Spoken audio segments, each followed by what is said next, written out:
ampafiny nefa nazo azy izay mahazo ahy, tsy ampafiny nefa nanjo azy izay manjo ahy, tsy ampafiry nefa nolanjainy izay lanjaiko, na mafy aza tsy ampafiry ny fahazakaiko. Olana ve arabola sy fianakaviana,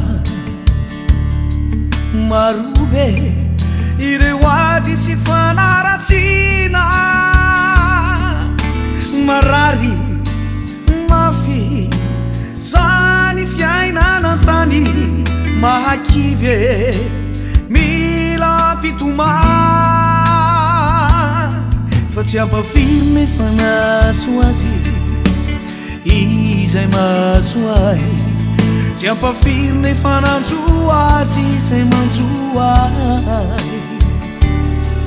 tsy ampafiry nefa nolanjainy izay lanjaiko, na mafy aza tsy ampafiry ny fahazakaiko.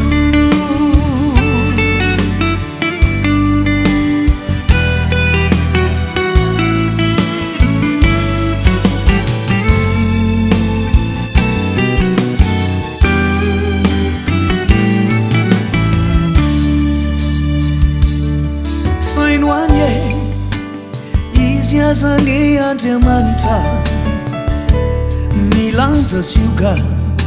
nitondra mafaitra sy niaritra, narary nankidy rary fahoriny, tsy ho saky niazo fijali, tsy ampafiny nefa nazo azy izay mahazo ahy, tsy ampafiry nefa nanjo azy izay manjo ahy, tsy ampafiry nefa nolanjainy izay lanjaiko, na mafy aza tsy ampafiry ny fahazakaiko, na mafy sy mafaitra aza